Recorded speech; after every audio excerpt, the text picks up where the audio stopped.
et Ludmilla et Oleg Protopopov. Le 19 décembre à Bercy et prochainement sur TF1.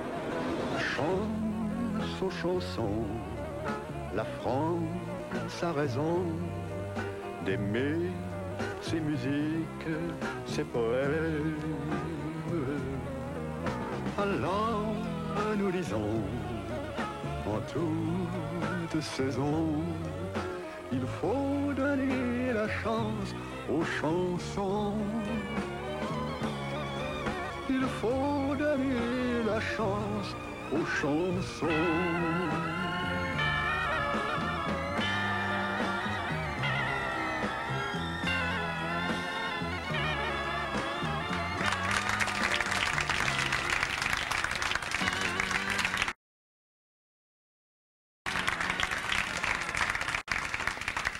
Bonjour. Bonjour madame, bonjour mademoiselle, bonjour monsieur. Parce que maintenant je vous rencontre plus souvent que la saison dernière, parce qu'on va comme ça dans les villes de France, autour de Paris, et puis dans... Vous vous souvenez, vous y étiez, vous étiez à Grenoble. Ne me parlez plus de Grenoble, hein. C'était un sketch de Fernand Reynaud. Non, non, oh, très jolie ville, hein. Très jolie ville. Avec des habitants sympathiques. Bon, il nous est arrivé quelques problèmes. On a été suspendus au-dessus de l'Isère. C'est ça la rivière qui passe à Grenoble, Tintin, l'Isère? C'est pas la Seine. C'est pas la Seine. L'Isère, Annie Gould suspendu dans une bulle au-dessus de l'Isère, des hélicoptères, des choses bizarres. Ah, oui, je vous connais maintenant mieux. Je vous rencontre. Et puis quand on fait la chance aux chansons comme ça, dès qu'on arrive sur scène, moi je me dis ça y est, je suis content. Où est Tintin? Vous vous rendez compte, hein? Stéphane, il est un peu... il dit, bah alors... remarquez, vous êtes gentil avec nous, mais alors moi, généralement, je dis Tintin, Tintin. Il est là. Même sur scène, il vient pas. Il est impayable, en plus, alors... enfin, peut-être un jour, il viendra avec vous. Tout ça pour dire quoi? Pour dire, ah, on a chanté des chansons à boire et à rire la semaine dernière, des chansons de Commis de Troupier. Aujourd'hui, une autre chanson, mais toute la chanson, à la chance aux chansons, et le retour de Jean-Claude Anou. Il prétend qu'il ne sait pas chanter des chansons d'amour. Voir.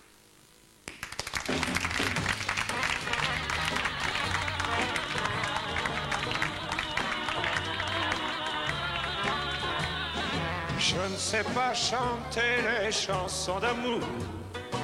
J'ai pas l'œil sucré du vrai troubadour. Dans la chansonnette, en plus de la voix, faut avoir la tête de l'emploi. Offrir un bouquet me rend maladroit. Alors je l'envoie par Interflora. Quand j'écris mes vers, je ne trouve pas mes mots dans le dictionnaire des grands traits. Mots, l'eau, et pourtant mes belles m'échappent. J'ai le cœur qui fond quand je pense à vous. Quand l'une de vous me prend dans ses pattes, moi je fais rond comme un grand matou. Je ne sais pas chanter les chansons d'amour. Et quand j'ai tâté du tendre discours, avoir ma figure, bah j'étais comme quelqu'un qui était assis sur un panier d'oursins. Je regrette d'autant plus que l'amour, ça se vend bien mieux que les charrues dans le grand élan. Quand les jeunes loups se mettent à aimer, eh bien voyez-vous, monsieur, dame, faut les deux vie. Et pourtant, mes belles méchantes, j'ai le cœur qui fond quand je pense à vous. Quand l'une de vous me prend dans ses pattes, moi je fais rond comme un gros matou, un gros matou. Et pourtant, mes belles méchantes, dès que vous m'aimez moi, j'ai mon petit cœur qui fond. Si je ne dis pas les mots qui vous flattent, moi je vous dédie toutes mes chansons. Je ne sais pas chanter les chansons d'amour. J'ai pas l'œil sucré du vrai troubadour. Dans la chansonnette en plus de la voix, faut avoir la tête la tête de l'emploi. Et moi je soupçonne que la tête, je l'ai pas. C'est pourquoi je ne sais pas chanter les chansons d'amour.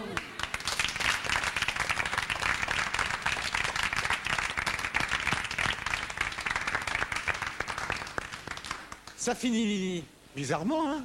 Mais c'est bien la chanson. Je ne sais pas chanter des chansons d'amour. C'est bien. Un peu faux, Nathan. Mais c'est bien. Jean-Claude Hanoux, il était parti un peu en province. Il revient régulièrement à la chanson. Il faudrait qu'il en écrive de nouvelles parce que c'est lui, il va en chanter une autre tout à l'heure. C'est ça, quoi, finalement, que vous aimez dans la chanson, c'est qu'on invite, plus des grandes vedettes qui nous rendent visite sur ce plateau, des gens que vous n'avez pas vus depuis longtemps, que vous êtes contents de retrouver. C'est ça? Bon, bah alors ça tombe bien.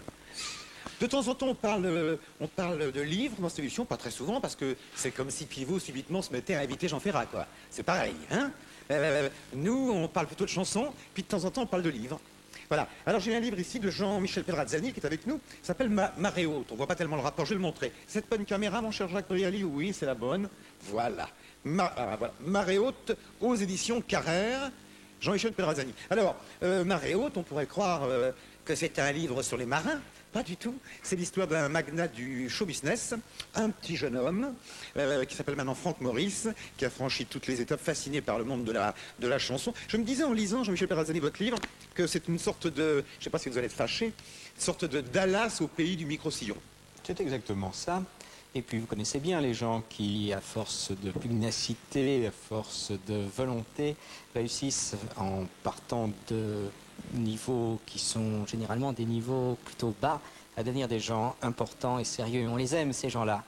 Eh bien, c'est l'histoire de ce jeune homme qui a commencé tout au bas de l'échelle et qui a réussi à devenir une immense vedette non seulement du show business, mais un industriel aussi, ce qui est assez rare.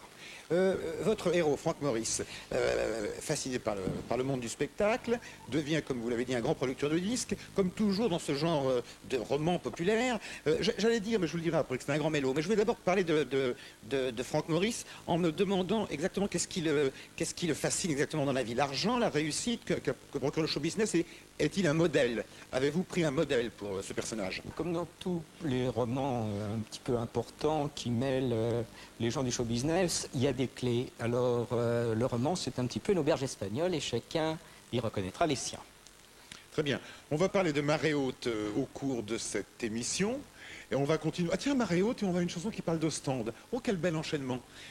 Puisque nous allons évoquer pendant 3 jours également la mémoire de Jean-Roger Cossimon, ce poète magnifique de la chanson, longtemps coéquipier avec Léo Ferré. Une interprète très rare, et le mot est bien choisi puisque c'est la première fois qu'elle passe à la télévision. En l'écoutant chanter tout à l'heure à la répétition, je me suis demandé pourquoi. Elle chante très très bien cette belle chanson de Ferré et de Cossimon. Comme à Ostende, elle s'appelle Anne-Marie Bellim.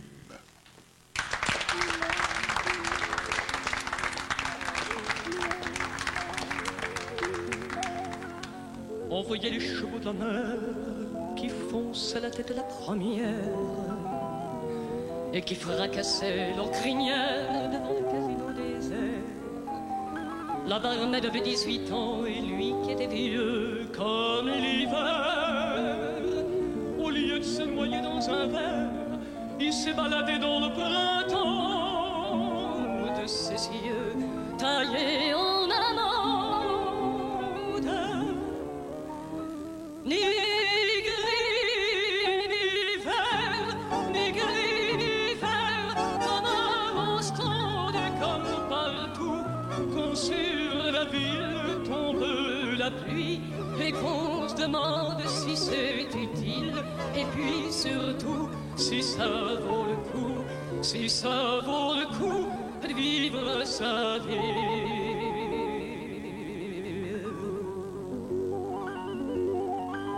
Il partit vers sa destinée, mais voilà qu'une odeur de bière, de frites et de moules marinières l'attire dans un estaminet.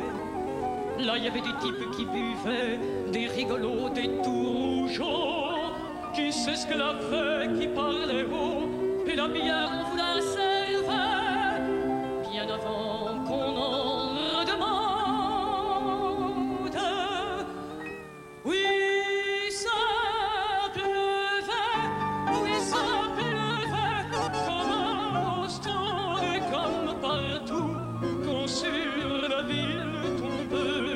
lui et qu'on se demande si c'est utile. Et puis surtout, si ça vaut le coup, si ça vaut le coup de vivre sa vie.